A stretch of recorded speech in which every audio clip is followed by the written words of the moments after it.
All right, numbers stabilizing off, so let us get rolling. A very warm welcome to this, the first session of the Shared Transport Conference. This is brought to you by CoMoUK. We are the UK's national organisation for shared transport, charity dedicated to its social, economic and environmental benefits.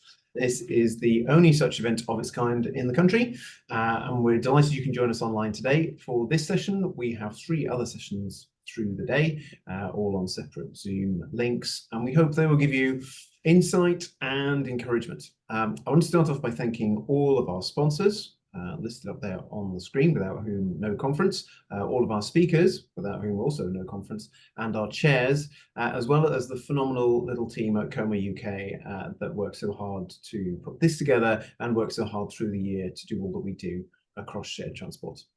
We are covering our 4 areas in our 4 sessions today. Shared micromobility, that's this one. Partnerships, which is next up. Mobility hubs, and then closing off the day with global perspectives.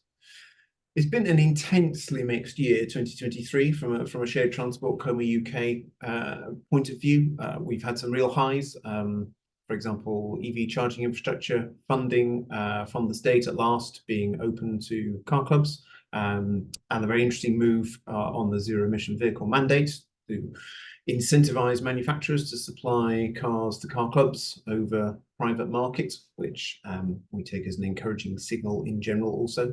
I think it's fair to say the continued success of the e-scooter trials, where we don't all quite know the total number of rides, but I think it's safe to say it must be well north of 40 million in just the 3 years. And the generally successful bike share sector delivering so much out there across the country. Against all of that, we do have clearly some gloom and doom. The costs of operations, particularly biting on operators and on schemes, cost of living relatedly biting on users, of course.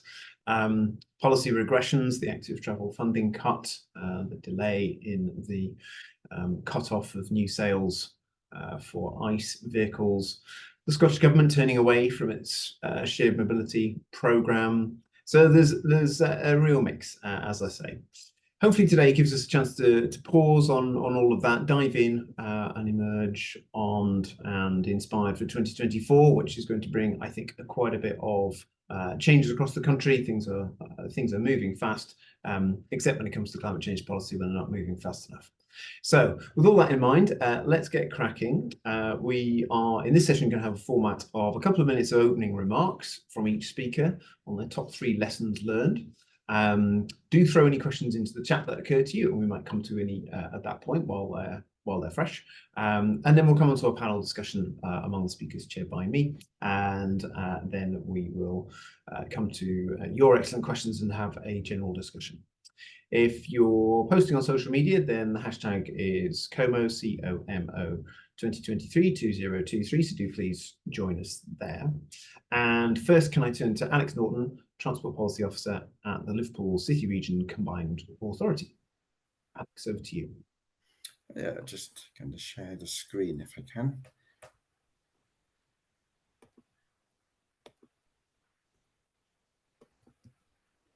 Hopefully you can see that.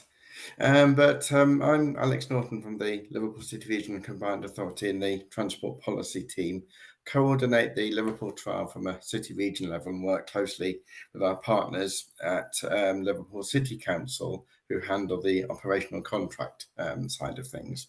We've been going since about October 2020, and we expanded the trial in various phases. Doesn't cover all of Liverpool City Council's area. There's still South Liverpool not covered currently, but sort of scaling up is quite a good way to gradually expand without too many major issues and being able to mitigate anything which comes along. In terms of operational issues, it's been generally popular and reasonably successful. We had a few issues with very high demand at the beginning in June 2021, where we had over 70,000 rides per week. which sort of caused clutter issues. So we shifted to a mandatory parking model as a result.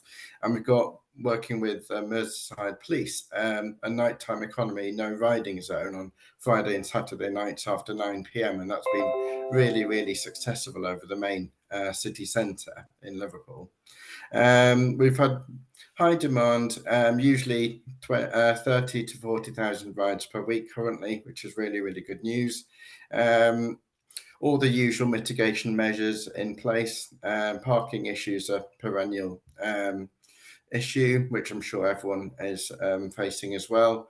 We've asked them to sign up to the Fair Employment Charter the Mayor's put together, which has been really successful to mitigate most of the sort of workforce related aspects.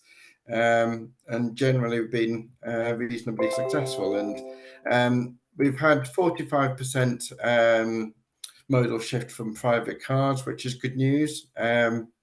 So generally successful. And I think the key message would be flexible and adapt the trial if issues come up, and work with partners and just adapt and change as you go along as new issues come to light. And the key thing is if people don't tell you there's an issue, you won't necessarily know.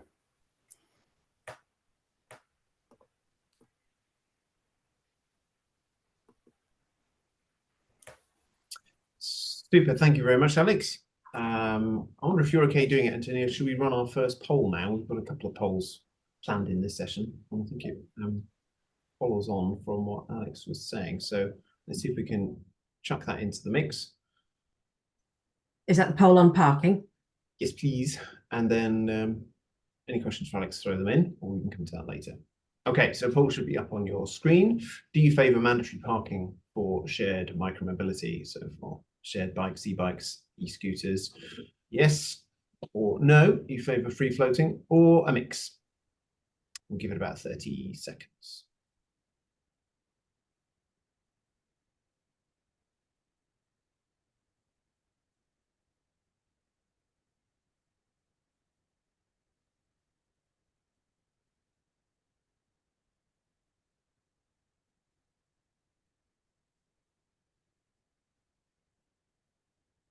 Okay, I reckon most people have voted by now. Let's close that off.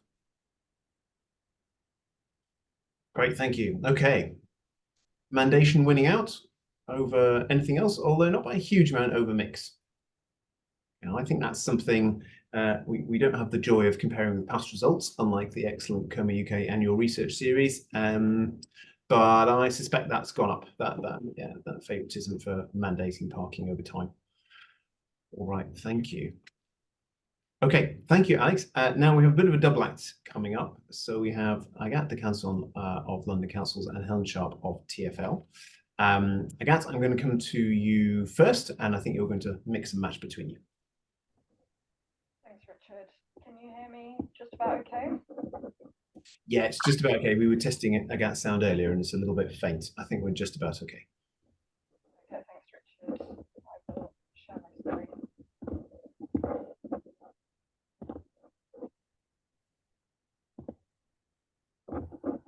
Right, so hopefully everyone can see that.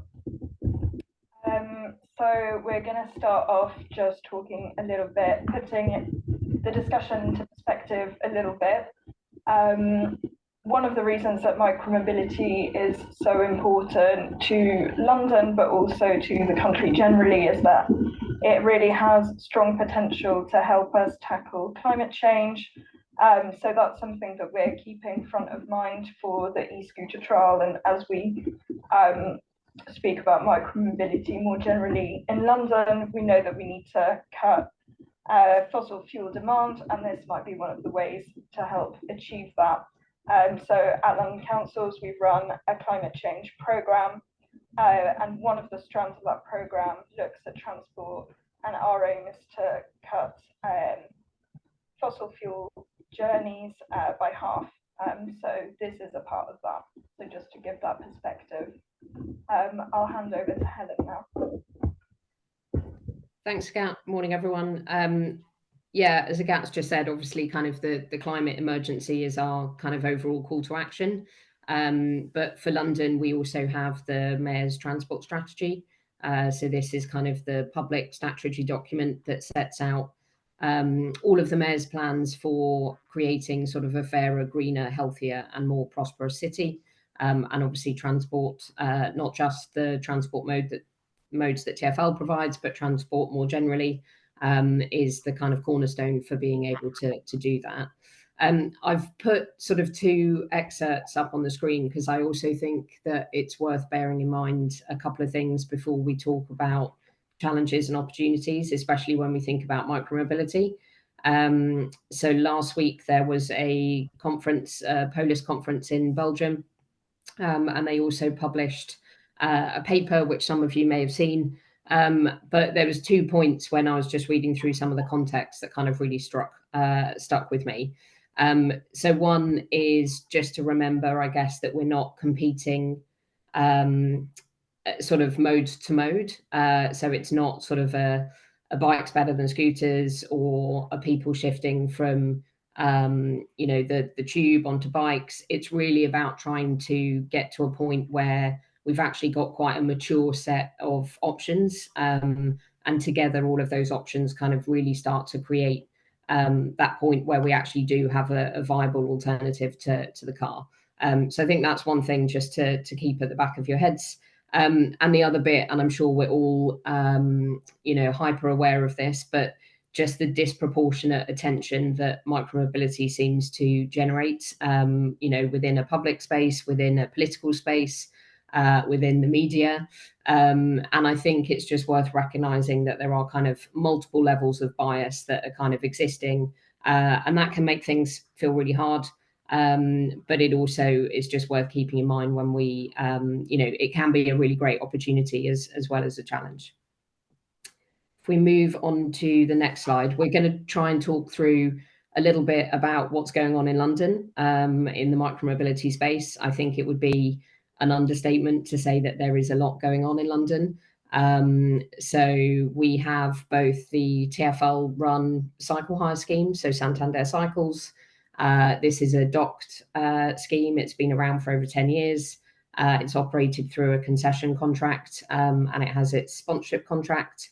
They're now up to about 12,000 bikes, 800 docking stations. And also, I think it was this year that they introduced some electric bikes into the fleet. So they're working on kind of what the appropriate fleet mix is between pedal and pedal assist. And when you think about sort of some of the opportunities and challenges that, a docked scheme is facing, it's great in terms of how well respected it is. A lot of people like the parking model. A lot of people like the reliability that it offers. But there are some challenges around, it's a long, fairly inflexible contract. So it is quite hard to make change and kind of keep pace with the kind of dynamic nature of the customer offer that private companies can provide. But it does give a really good sort of, sort of central grounding to London's sort of micromobility offer. If we move on to the next one, the trial. So this is the e-scooter rental trial that I lead in my role as TfL. And we're now getting close to about 5,000 vehicles on the street. We've been running since June 2021, so we were slightly later in terms of the kickoff, if you like, for trials. And last year we published sort of some interim stats. We do publish data every month that can be found on the website if anyone's keen on kind of keeping up to date with what we're doing. But I think just calling out a few of the opportunities that I see from the trials perspective. Obviously, we're learning a lot. That is the sort of core purpose of running these trials, even though sometimes that can feel like it gets lost a little bit when you're also running a 24/7 operation. For London, it was the first new mode of transport that we've introduced onto London streets in over a decade, and we still do have lots to learn. I think we've been able to really create some great partnerships between public and private. We've really been able to kind of test new ways of working with the boroughs, Everything is in partnership with the participating boroughs and London councils. We've been able to test a new commercial model. You know, we're not on a concession contract like I've just mentioned for cycle hire. And I think really importantly, we've potentially got a really helpful blueprint for how we might manage and coordinate some things in the future. For phase 2 of the trial, which for London started back in September, we've got the opportunity to test some new technologies, things that weren't around a few years ago. And with that brings some further opportunity to really sort of develop what our policy positions might look like. But we've also got some challenges. It's quite a restrictive customer proposition with some of the barriers that are in place. So obviously the driving license requirement, we've got a speed of 12.5 miles an hour, which is lower than most, if not all, of the other cities.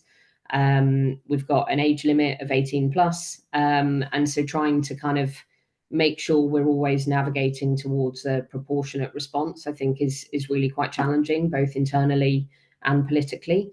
And the other challenge that I will mention, although we've made some good, really good progress in this space, is on parking and sort of what that means for the curbside strategies that boroughs are deploying. And with that, I will pass over to Agathe. Thanks, Helen. That's a segue. So in the e-scooter trial in London, we have a mandatory kind of bay-to-bay parking system where if you try and park outside of a parking bay, this is the type of message that you would get on the screen. This is an example from one of the operators.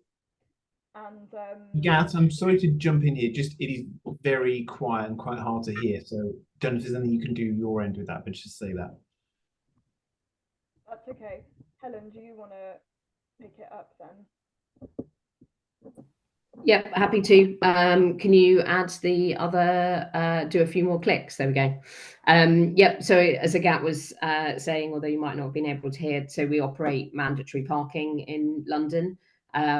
This was a key sort of stakeholder requirement when we initially did a lot of stakeholder engagement before we launched. From an accessibility point of view, stakeholders were very clear in their opinion of needing to be able to kind of know where scooters should be left. So both in terms of users actually, but also non-users, and just always kind of considering those two angles. So there are different technologies that the operators deploy in terms of being able to ensure that you're only able to start and end your trip within a bay. I think there are kind of accepted challenges around that in terms of the accuracy of some of the GPS technology. And actually we're sort of moving into a space where there's a requirement to have more than one technology available to make sure that we've got some really good parking compliance. It's probably one of the number one things that I'm asked in terms of sort of metrics. And I think here really it's just worth kind of noting how challenging finding space is. So as I mentioned, we do everything in partnership with the participating boroughs. There's 10 within the trial in London, and the vast majority of that parking is on borough land. Boroughs have been able to sort of really try and work into their curbside strategies how they allocate that space, but it definitely isn't easy, and I think it's something that we will continue to find challenges with. We have gone from about 500 parking bays up to about 750. So we are making progress, but we're always going to need more. And the reason that we need more is just coming back to that first point around, just making sure that there is a viable alternative. You can't make a functional journey if you can only actually do kind of part of your journey and then you've got to walk for 10 minutes the other end. So we really need to kind of focus on the density of parking that's around. Next slide, please. And keep clicking through. So this one, I guess, probably back to my earlier point right at the front, in terms of kind of the media attention that things generate, and this is both you know, good and bad ultimately. So dockless bikes create a lot of headlines. They create a lot of positive contribution in terms of the amount of trips that are being done. Certainly, I think people always have you know, scooters as well, always have a view, whether that's kind of positive or negative, whether that's based on whether you use it or you don't use it. But there are multiple different dockless bike providers within London. This is one of the areas that, as you all know, probably on the call, it's unregulated. So TfL plays no sort of formal role. We don't have the power to determine who operates to what standard and kind of what the geography looks like, in the same way that we do for both cycle hire and the e-scooter trial. But what does happen in London is that the operators make sort of agreements, MOUs with boroughs, and that, I have to say, that is getting a lot better. So initially that was very sort of patchwork. You know, there's an arbitrary boundary when you might sort of happen to cycle over what, you know, understandably you've got no idea that that's a borough boundary, and the parking sort of policy might be different from one to another. More agreements are being signed. There is getting to be a little bit more in terms of sort of consistency, and I would say that things are generally moving to sort of either that hybrid parking approach that just came up in the poll, or actually even to fully mandatory bays. So that's kind of where we are with dockless bikes, and that leads us on to the last slide, which is very much kind of what happens next. You know, what does the future look like? Richard gave a good sort of summary at the beginning of things have been sort of very up and down. It does feel like we're, you know, arguably sort of running at a brick wall several times, waiting for legislation to happen, preempting what that may or may not look like, what that may or may not look like in parallel with city powers, and how we can kind of start to kind of control the market. But I think also actually the real thing is, how do we start to coordinate things so that we can really benefit from the massive opportunity that we've got. So yeah, like everyone else, we're working on it, but sort of yeah, just trying to navigate our way through.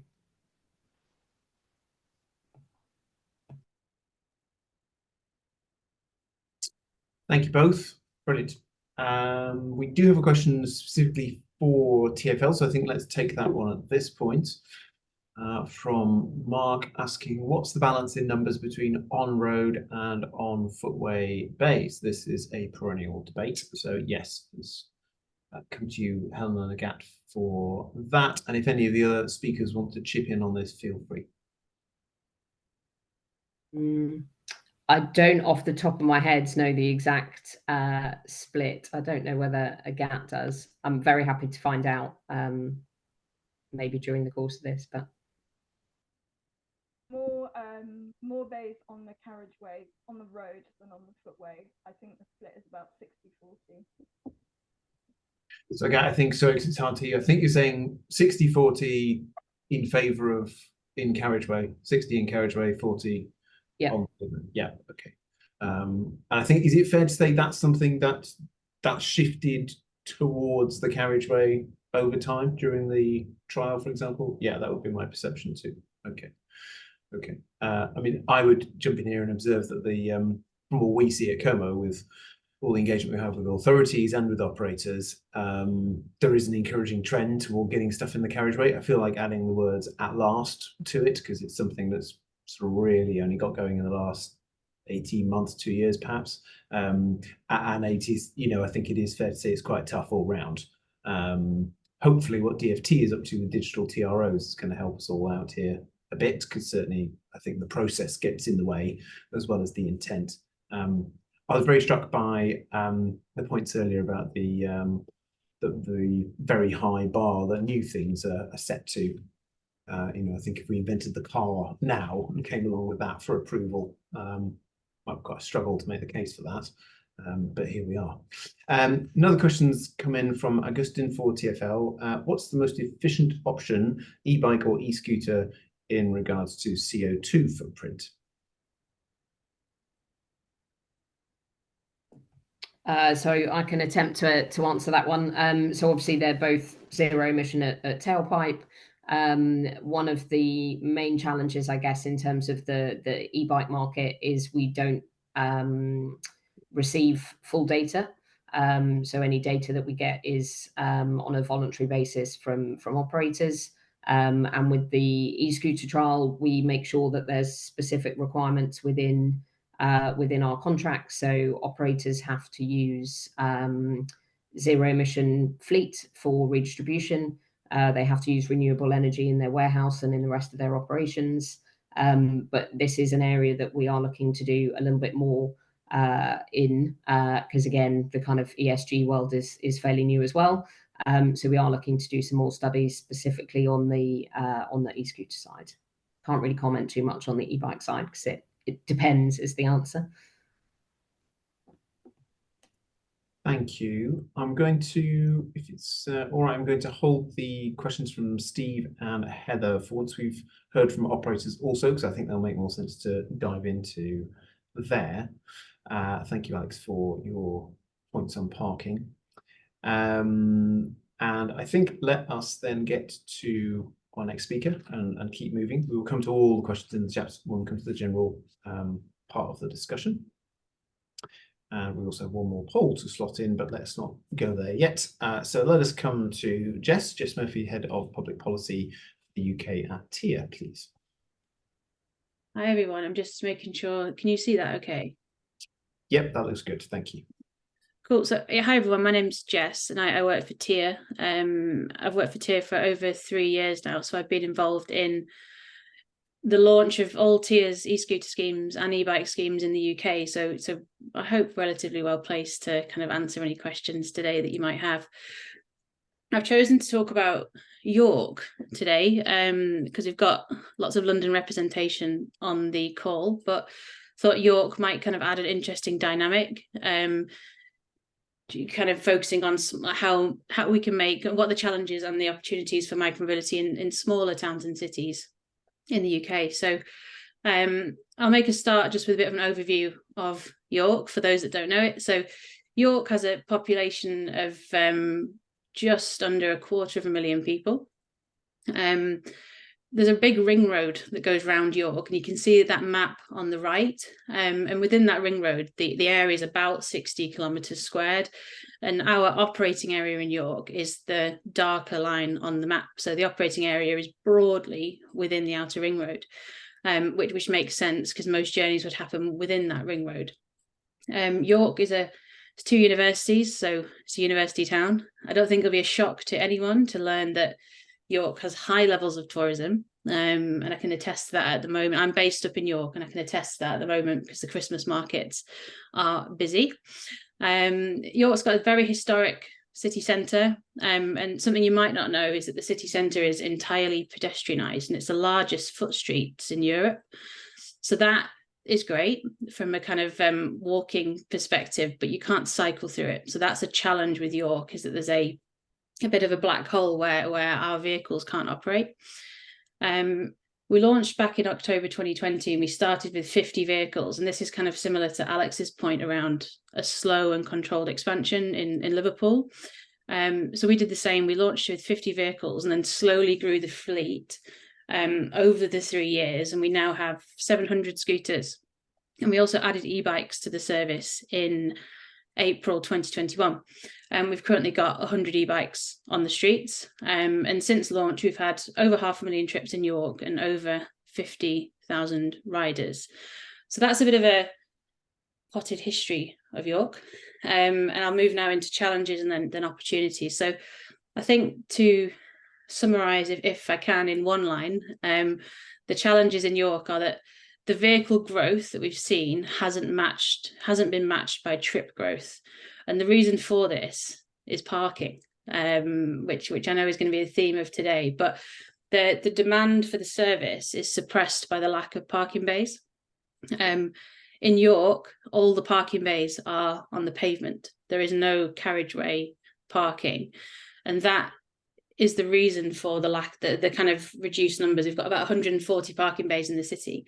The challenge in York is that there are a number of the map on the left is the ward makeup. I'm not able to do it on.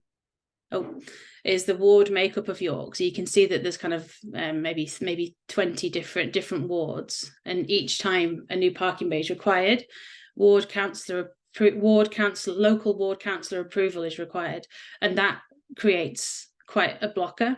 And it's the age-old issue of, number one, sourcing parking bays on the pavement is quite difficult, especially in a historic place with small streets like York. And then also ward councillors having the ability to block the final decision on whether we do or don't put a parking bay in a certain area. It is the main reason and the main challenge that we've seen.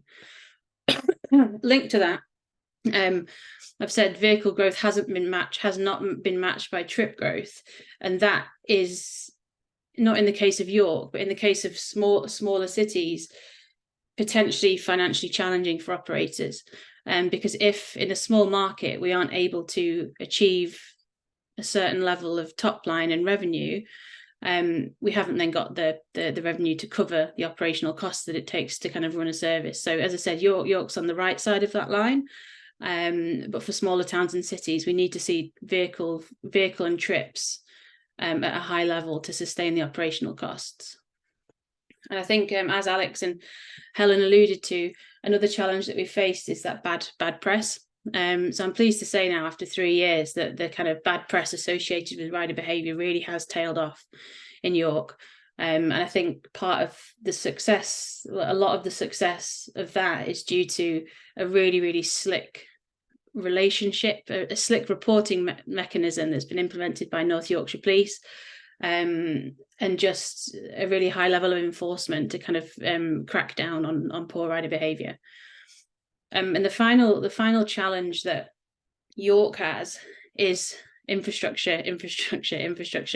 And I say this at every presentation that I give.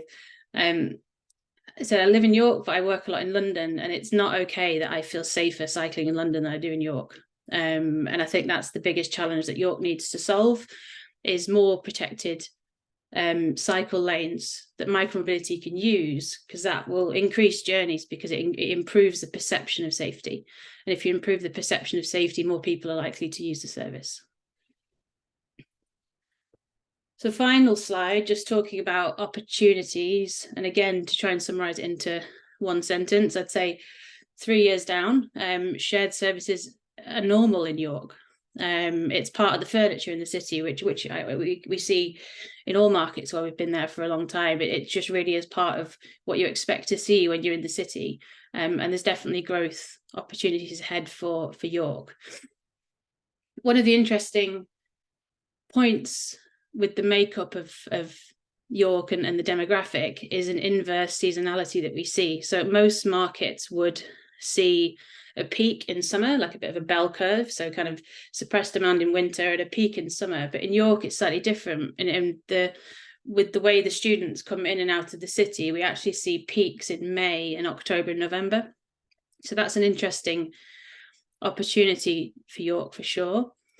We've got some immediate quick wins and opportunities that we can action quite quickly by connecting the public transport hubs a little bit better. So just as an example, we haven't got a good parking bay outside the station in York. We've got a couple around it, but nothing prominent outside of it.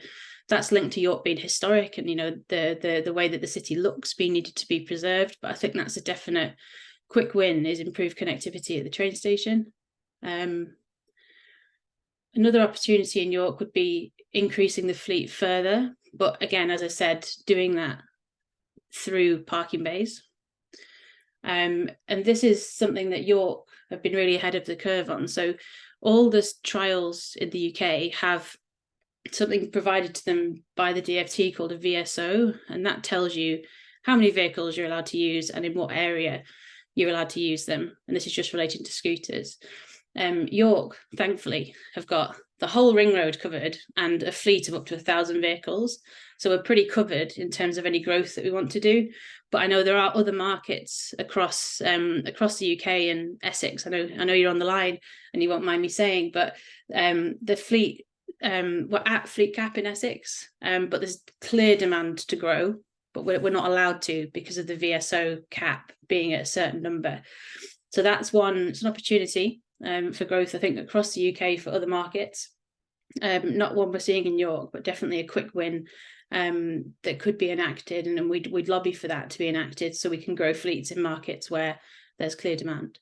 And finally, I think one of the opportunities, less from an operator perspective, but for local authorities that we work with, and this is true of all operators, is that micromobility provides unique access to trip data that has just not been seen before at this scale. So on the left is a quick snapshot of trips last week in York.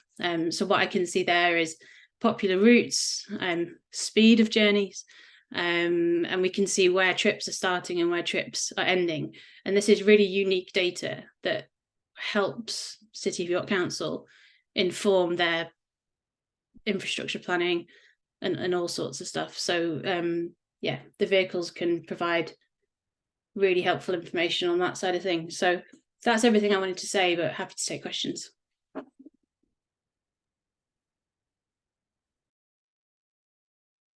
Thank you so much, Jess. Right. There's one I think is an interesting one to chuck in at this point, which is about data sharing, and is data shared between all the stakeholders. And I think, well, we could take that as being across other operators as well, or we could just confine it to stakeholders with the authority and getting stuff out in public. So any thoughts from you or any of the other speakers on the data sharing side for shared micromobility? Yeah, I think all operators will have individual data sharing agreements with the authorities that they operate in. And as I said, the data we've got access to helps inform specifically for the cities that we operate in. It's it's a wealth of data that can be used to inform infrastructure decisions, etc. And I do think there is merit in a kind of centralized view of number of trips in the UK, and that would help make the case to the DFT for pushing them on legislation when we can demonstrate the scale across operators.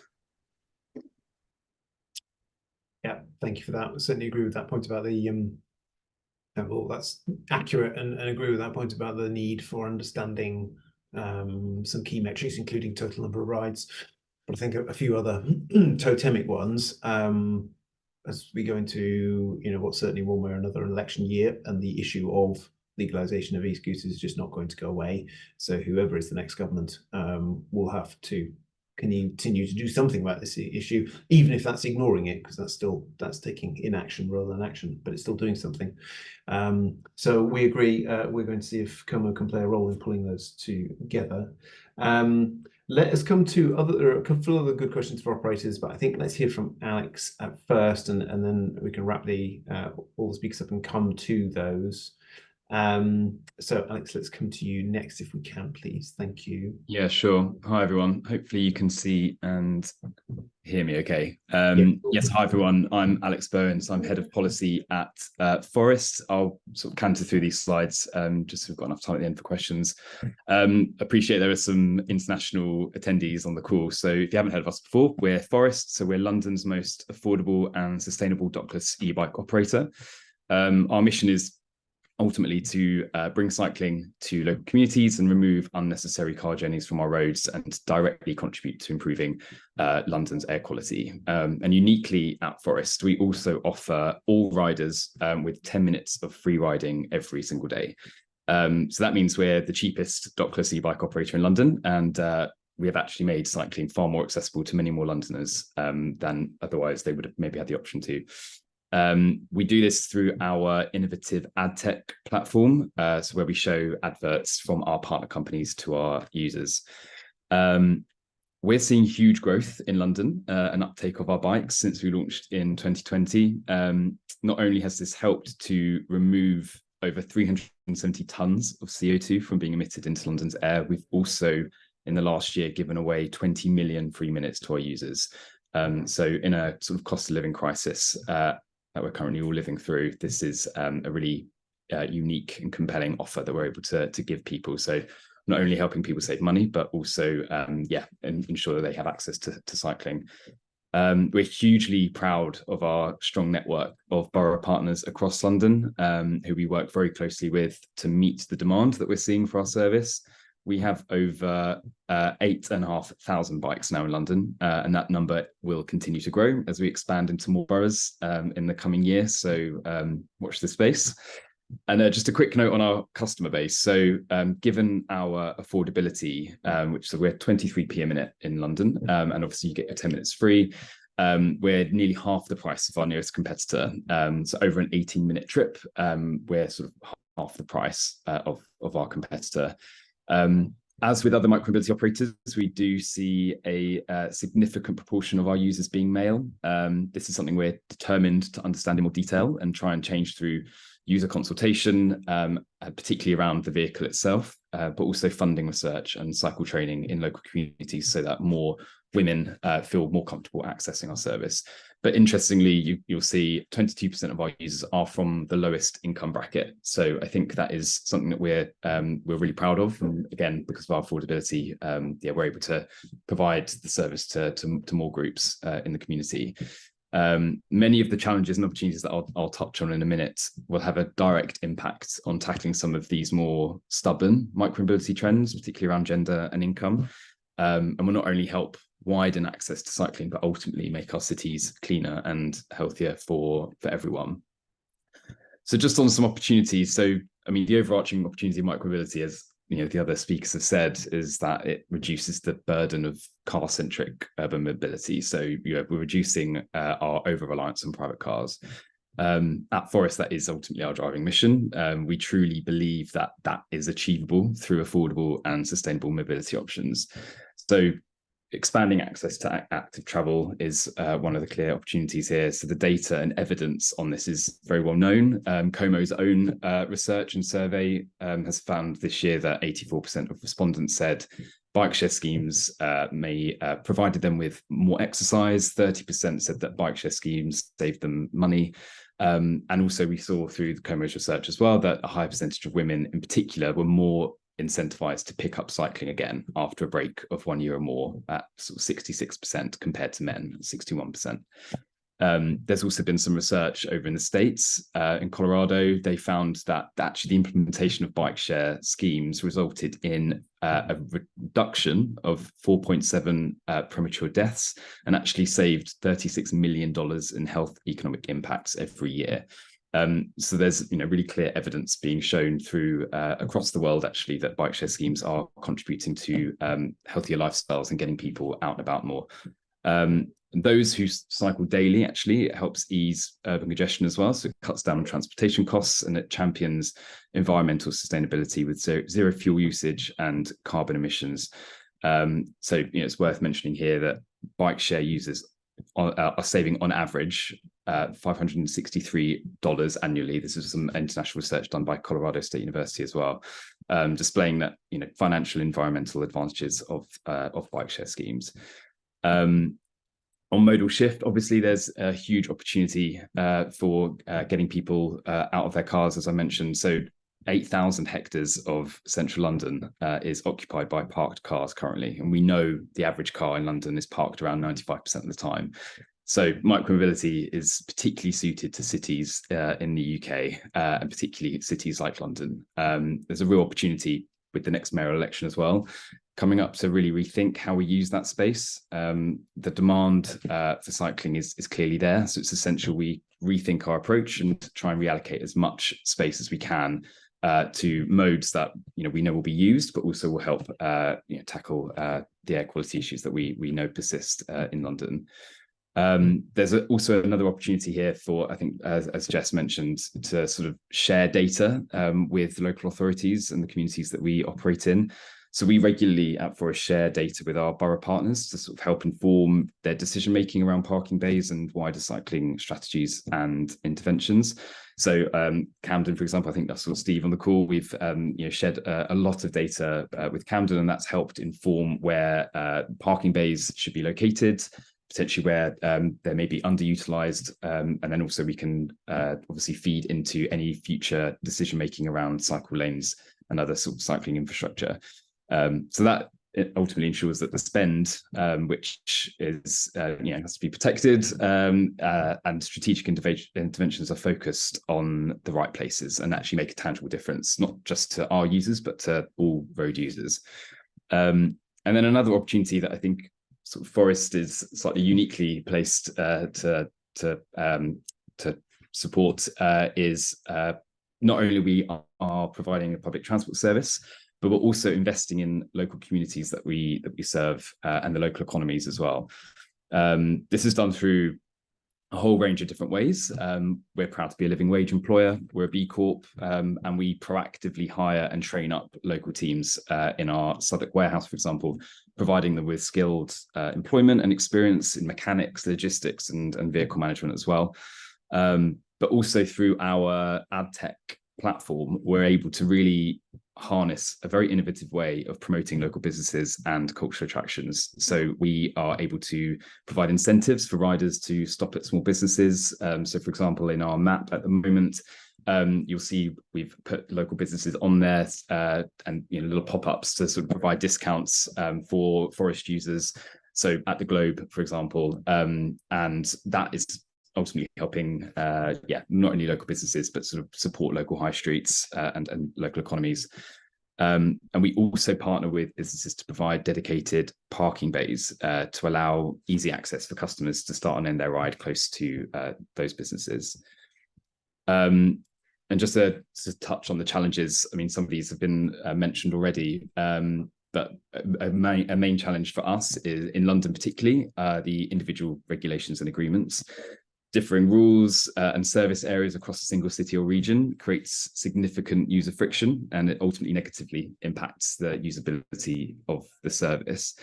This is combined with agreements and permits differing in their length, and it creates uncertainty for us as operators in terms of investments. We have some agreements that are in place for a couple of years, some that are on a trial basis for a year. And again, it makes it difficult for us as a business to have a sort of longer term strategy if we're operating on those different timescales. I mean, we ultimately would recommend permanent programs to last 3 to 4 years to give sort of certainty to operators and to users, and allow for the impact and the benefits of those schemes to be fully realised. Another challenge is fees. Again, this patchwork approach around the agreements applies to fees levied against operators as well. So not only between cities, but in the case of London, within London, the amount of fees that we're being charged kind of can vary quite significantly.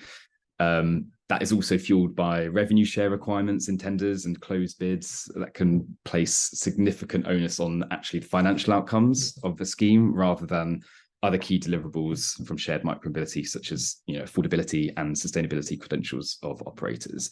And we have to ultimately ensure that fees don't spiral into a tax onto probably one of the most sustainable and affordable modes for people to use in a city. Another challenge is preserving affordability. So we have to make sure that it's not just for the wealthy, that actually everyone has access to these schemes. So based on our user data, affordability really goes to the heart of of customer decision making, particularly in regards to their travel options. So staying affordable through diversified revenue streams and keeping city fees reasonable and transparent will be really essential for to ensure that we see a continued upward growth in cycling. And then lastly, on parking, you won't be surprised to hear, I mean, safety concerns persist for many of our users. So in a recent survey, we found that 16% of people said the reason they wouldn't use a Forest e-bike was because there weren't enough cycle lanes. And 11% said they were concerned about their safety when cycling in London. So we do have to redouble our efforts to provide, if we are to move towards a mandatory parking model, to really provide a dense network of parking options for people to use, make existing use of existing bike racks if they're not being used for private bikes, because ultimately we'll risk bay oversaturation if we are to move to a mandatory parking model without significant investment in adequate parking bays. And that could lead to a worse situation for all road users and pedestrians. And compliance is also a similar challenge here as well. I think I saw a question in the chat. I mean, we believe the use of incentives is really key to direct users to parking infrastructure, if enough exists, and also education. So at Forest, we are the only operator in London to incentivize customers to end their ride in a bay. And we hand out 2 free minutes every time someone does that. And we've seen compliance as a result stay very strong. So that is something that we would obviously want to continue to roll out. But as I say, we need to have the parking bay infrastructure in place in order to do that. That was everything from me, but I'm very happy to take any questions. Thank you, Alex. Thank you, all speakers. Let's get you all up on stage and then let's get into the questions. Thank you, everybody, for flowing them into the chat. I've just got a poll to throw into the mix before we close as well.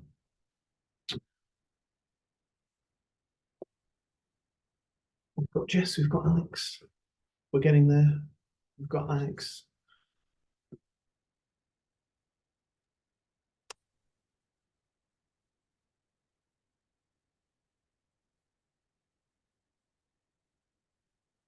Just waiting for the others to come up and then let's get rolling. Nearly there.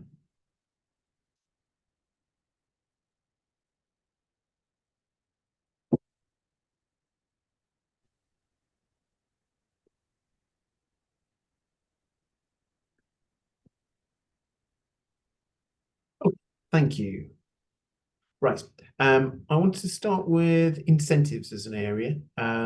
So Steve has asked a couple of questions around this. One around incentivizing good parking, which I think is interesting to get into, where we feel we are on that. Where should we be going? And I think we've got a wider interest in how do we incentivize ridership, or how do we incentivize different versions of sharing, for example, fractional ownership. Let's go with the parking bit to start with, if I might. Please, panelists, just jump in, or I'll pick on someone.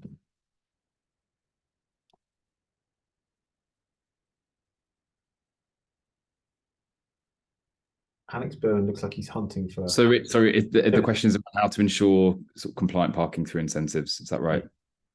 Yeah, I mean, like I said, I think in my presentation, we see over 80% sort of parking compliance in London, where we have the sort of financial incentive in place, where users actually want to get 3 minutes, and by parking in a bay in London anyway, if they use a Forest bike, they receive 2 free minutes. And we found that to be a really effective tool to encourage more people to end their ride in a bay. What we've also got as well in place is it's less of an incentive, but it's a piece of artificial intelligence that we've put into our app now. Over the summer, we were training it to detect sort of compliant and non-compliant parking. A lot of the time, customers don't really realise that they're parking non-compliantly or irresponsibly. So what the camera can now do is detect when a bike might be blocking a doorway, it might be blocking a double yellow line, blocking a pavement, or another piece of sort of street infrastructure. And it can sort of send a nudge to the customer to basically ask whether they're sure that this is sort of compliant, or whether this is blocking anything on the footway. So more of a sort of nudge technique rather than I guess preventing them from ending the ride, because in some cases there might be a situation where they can only park there. And again, we found that has massively improved parking compliance, and also the responsibility of customers to park in a way that's not blocking the pavement or any other infrastructure. Yeah. So I think it needs to. So it does that quick enough so that they're ending their hire, but the nudge comes back at them quick enough. Yeah, they're exactly. There with the bike, right? Yeah, exactly. So I think it needs to be a mix of education and incentives as well. I think that's probably the best approach. Thank you. Any other panelists want to come on this? Jess? Yeah, I agree with what Alex has said, and I think parking is split into two things. The number one is the technology, like Alex explained, to enforce location services. So whether that's GPS or AI or kind of all the different other bits and pieces that operators are doing. But on the other side of it, it's the behavioural piece as well. So that could be fines for users who repeatedly park outside of bays, which is an effective way of managing compliance, but also incentives on the other side, but a wider piece around behavioural nudges and education. And also fundamentally a good network of well lined and signed parking bays is one of the most effective ways to manage compliance. If it's obvious where to park and there's a real choice of bays where you want to park, then there's no reason to be non-compliant. So I think the infrastructure wins it again for me, but a combination of everything. Thank you. Authority panelists, how does it seem from your perspective on this issue? I think from my side, so obviously with scooters, we'd set a requirement, as I mentioned, that you have to end in a bay. So it's, I guess, less about the incentivization and more about a requirement from that perspective.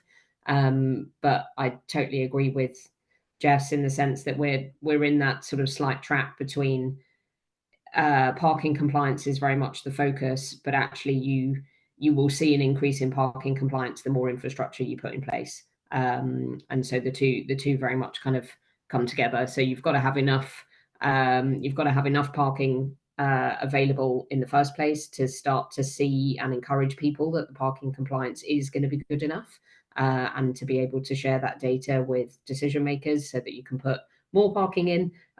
But ultimately one's going to have to go first, and one kind of has to lead the other, and that's where we kind of there's an ability to kind of get trapped in that scenario, I think.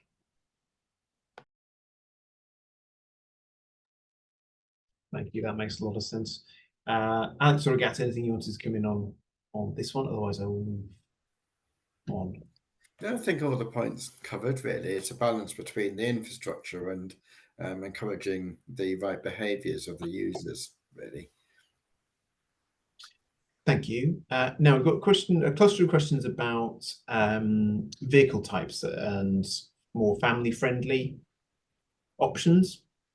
What potential does anyone see there?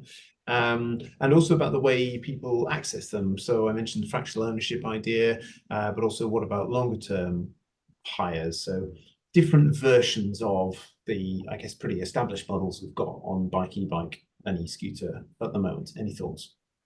I think, as I said in the chat, e-scooters are not trying to do every single journey everyone would like to make. They're part of a holistic ecosystem of transport modes, and it's about using each mode for the right sort of journey, and it may be a different journey every day and a different mode every day, but overall our biggest challenge as local authorities is modal shift to help meet net zero by 2040, in our case, nationally by 2050. And to do that, we need all the tools in the box and things not invented yet. So this is a part of the jigsaw to get towards that, because it's encouraging people to try a new mode, see if they like it, and then it gets them more into active travel and other modes along the line. And it gets people to not use their cars for journeys where it's not necessarily the right mode. So it helps reduce car dependency. But yes, in the overall ecosystem, certain journeys can't be done by any other mode. You may still need access to a car. So it's, again, a holistic approach. And we're not trying to do everything with e-scooters. It will only suit particular audiences due to digital inclusion issues or mobility issues.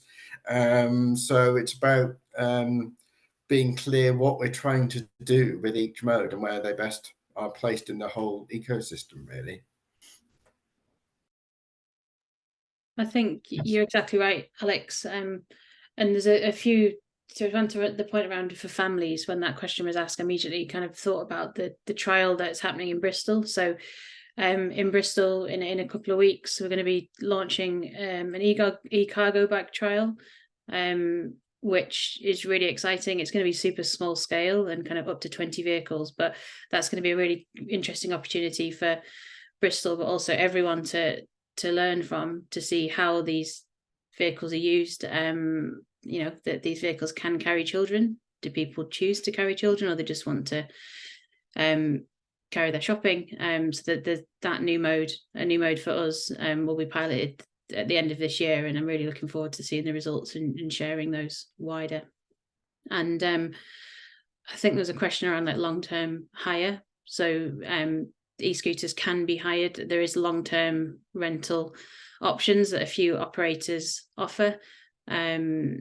So yeah, that does exist, but only in a few markets in the UK. But the uptake has been really popular of that too.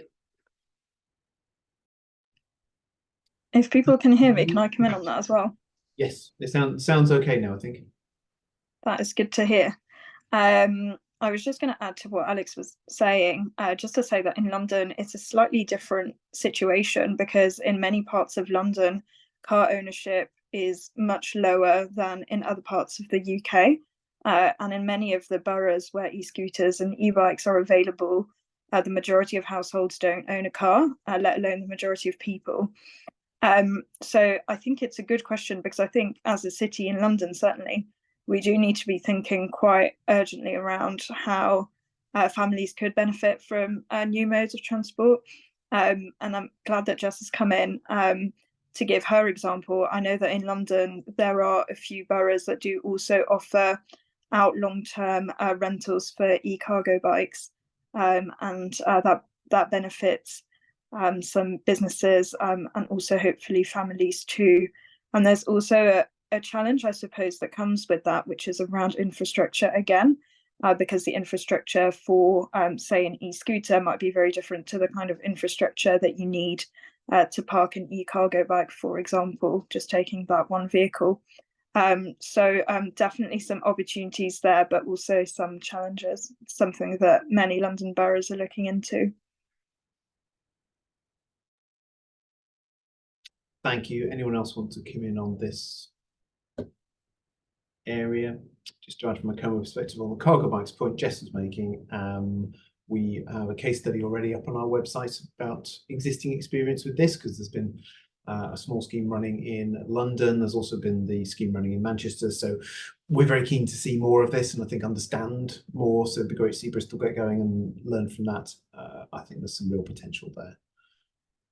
Thank you. Let's move on, if I may. Question about driving license requirement.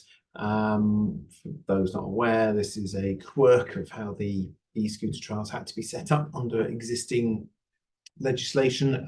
So they are, to cut a long story short, a form of motor vehicle as the law understands them temporarily for the purpose of the trials, and therefore you need a driving license to operate one. Certainly in CoMo's view, that's not a reasonable requirement in general for the long term. Clearly a car is a very different thing to an e-scooter in our view. But question to all panelists around this: how are you finding this? Is this a barrier to people using it? How does this issue play out? I think it is potentially a barrier to some users, especially in a student population in a major city like ours with several universities and a strong visitor economy. People won't necessarily always have a driving license available, or even a provisional license, and they may be coming from abroad, or students visiting the city, or so on, and they could be a barrier because they don't have a driving license. And if we're trying to think about what does an e-scooter or micromobility do, different sorts of micromobility, as the sector evolves, may have different requirements in terms of vehicle standards and what they require.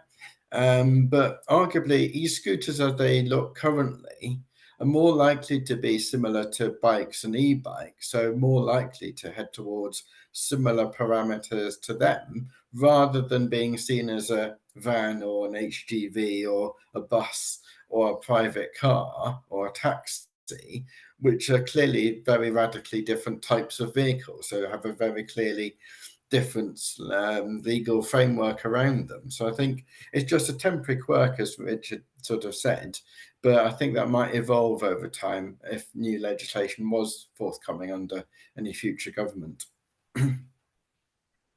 Yeah, and just Go, Jess.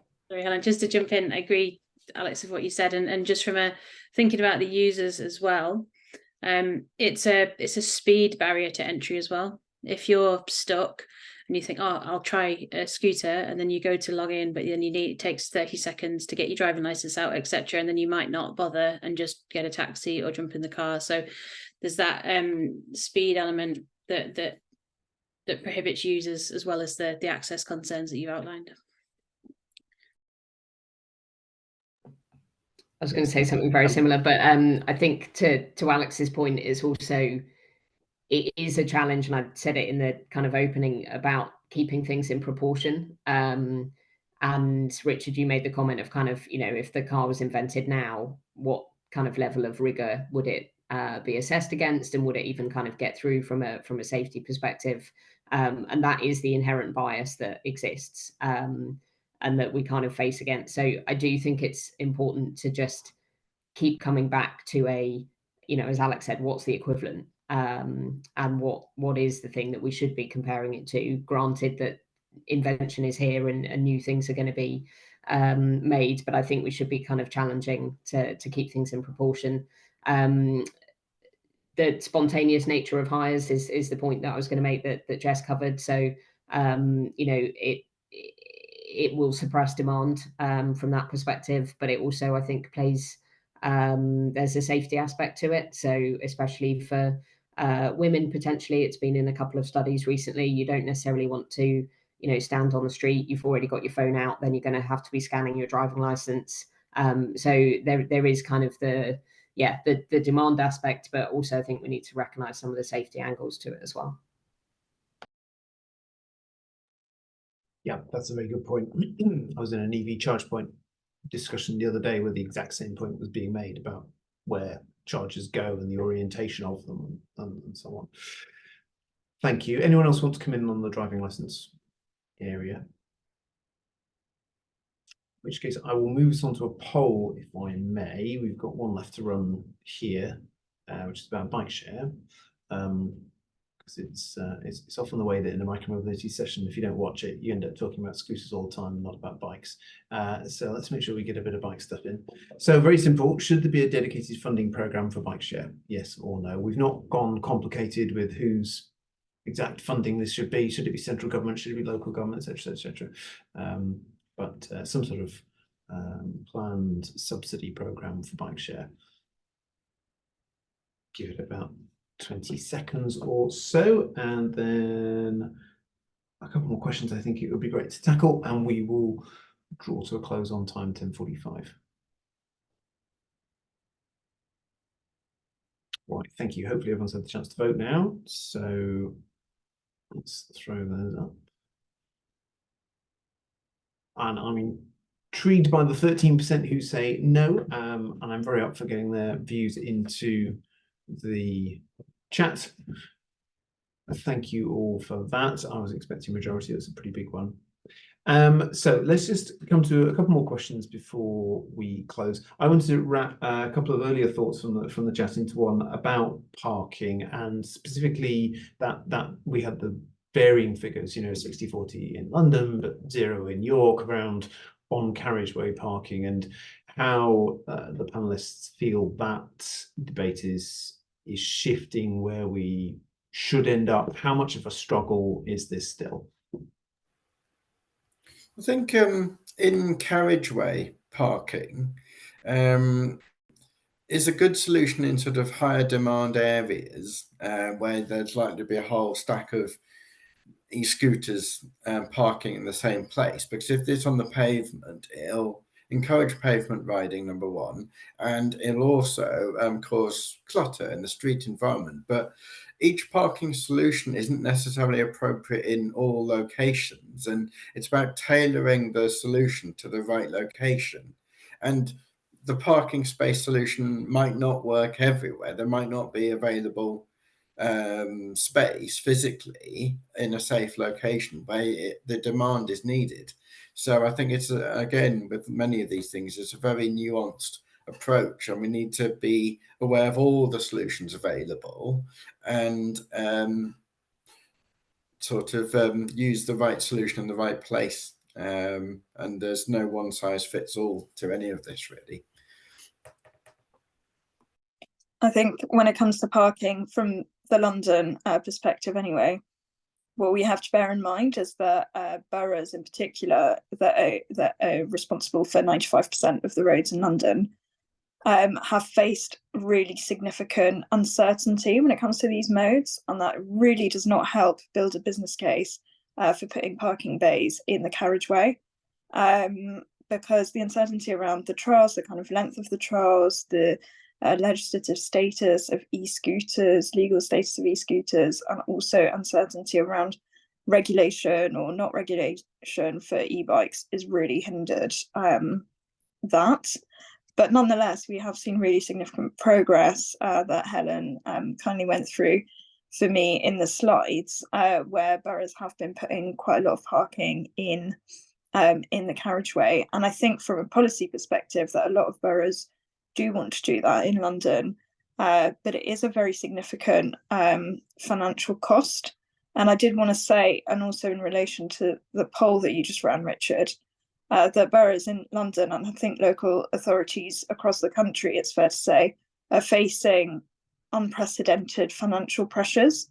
And this is really impacting every single aspect of local authorities' services and just the organisation as a whole. So it's against that backdrop that local authorities are trying and often succeeding to put in parking, but it's very, very challenging at the moment. Yeah, thank you, and point definitely received there. I'm hopeful. Mentioned digital TROs earlier for the national parking platform and other such things. Government can take a bit of the burden off here, but that won't really address the fundamental point about local authority finances you're making. I know. Anyone else want to come in on this parking area issue, how the battle's playing out, Alex? In some sort of cases, it can be the operator who provides the docking stations or parking racks. So yes, finance is a difficulty on the local authority side, but we have to be aware that there are limits to the funding for operators too.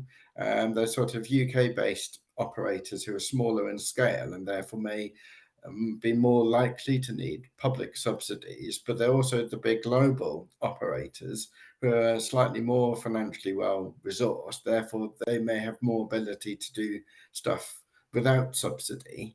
But we have to be aware of that split in the market as to what's possible for what sort of operator. And there, because of the uncertainty Agathe mentioned as well about the future legislative framework, the future of the trials, we're in an odd situation currently, in a temporary, hopefully, situation of we're not sure of the longer-term future of this. Therefore, that's holding a lot of people back from trying things that look more permanent, like docking stations and marked in carriageway parking zones, because we don't know whether these are staying permanently. When that becomes clearer, I think people will be more likely to try those sorts of solutions. But yes, overall, with the austerity over the last 10, 15 years, it is quite a challenge from the operator side and the local government side in terms of finances. And you can't, unfortunately, do everything we would like currently. But there are opportunities through devolution as devolved powers evolve over time. There may be opportunities presented by that. So there are positives as well. Positive seems a good word to end on. Let's grab for that. Amidst still the many challenges we've been identifying. Thank you all so much. Thank you to all our speakers in this session. Thank you all so much for the great stuff in the chat. I'm going to have a good prowl through that. I'm dive into the Colchester e-cargo bike library, for example. Bike library is one of those things, as per quite a lot of things in the chapter, sort of right next door to our world. And the more we can see to use Alex's word earlier, holistic approach, the better in our view. Antonia's helpfully thrown up the slide for our next session. That starts in just under half an hour's time, 11:15. Needs a different Zoom link, just to note.